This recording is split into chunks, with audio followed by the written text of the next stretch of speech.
उन्नाव में नियमों को ताक पर रखकर खनन किया जा रहा है और अधिकारी एचएनएन की खबरों पर दलीलें दे रहे हैं। तस्वीरों में साफ तौर पर देखा जा सकता है कि किस प्रकार मां गंगा की छाती को चीरने का काम किया जा रहा है। गंगा नदी में सिल्ट सफाई के नाम से उठे टेंडर में पोकलैंड मशीनों का प्रयोग किया जा रहा है और प्रदेश सरकार के राजस्व को करोड़ों का चूना भी लगाया जा रहा है। नियमानुसार गंगा जी के सिल्ट सफाई में किसी भी प्रकार की मशीनों का उपयोग नहीं किया जा सकता, लेकिन तस्वीरों में साफ तौर पर यह देखा जा सकता है कि किस प्रकार पोकलैंड मशीनों का उपयोग यहां पर किया जा रहा है और डंपर में बालू भरकर कुछ ही दूरी पर कई बीघा जमीन पर पहाड़ी नुमा बनाकर बालू को एकत्रित किया जा रहा है और पूरे व्यापार को संचालित किया जा रहा है। खनन जहां पे हो रहा है वो सब इनको अनुमति मिली है, अपने जमीन से बालू उठाने की अनुमति इनको मिली है, वही खनन कर रहा है। कोई और बाहरी नहीं है, न खनन माफिया है, न कोई बाहरी खनन कर रहा है। नहीं सर, क्या इसमें को अनुमति दी गई है खनन करने की, वो खनन करेंगे। उनको कानूनी रूप से न रोका जा सकता है, न उनके खिलाफ कार्रवाई हो सकती है। ये है उन्नाव और उन्नाव में खनन माफियाओं का राज चलता है।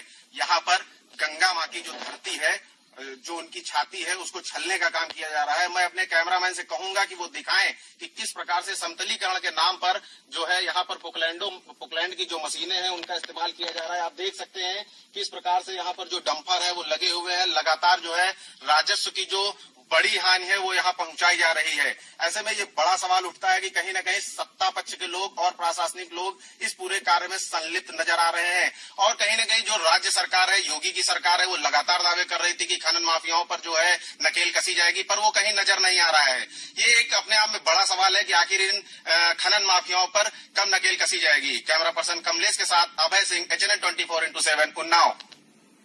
संवाददाता अभय सिंह इस वक्त फोन लाइन पर हैं। अभय सिंह, वाकई गंगा नदी के सीने को चीरने का काम यहाँ पर किया जा रहा है, लेकिन सवाल ये है कि इनके खिलाफ एक्शन क्यों नहीं लिया जा रहा है?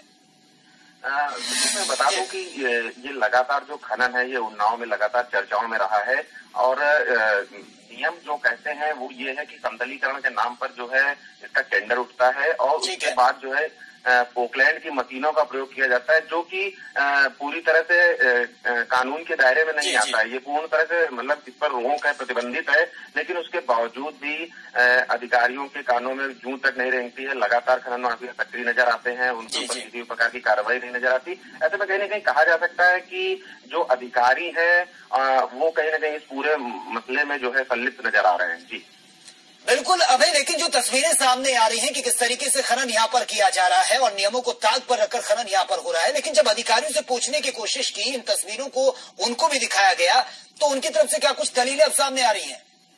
जब इस संबंध में अधिकारियों से बात की जाती है तो उनका कहने का मतलब ये होता है कि जो है जहां पर जिन पट्टों को निर्धारित किया जाता है वहीं पर खनन किया जा रहा है, जबकि तस्वीरों में साफ साफ दिखाई दे रहा है कि उन्होंने समतलीकरण के नाम पर बालू का खनन कर करके वहां पर तालाब बना दिए हैं। क्योंकि जब ये तस्वीरें उनके सामने रखी गई, जब एचएनएन के पास ये एक्सक्लूसिव तस्वीरें आती हैं और उनके सामने रखी जाती है तो ये यही कहते हैं कि पोकलैंड की मशीनें तो वर्जित हैं।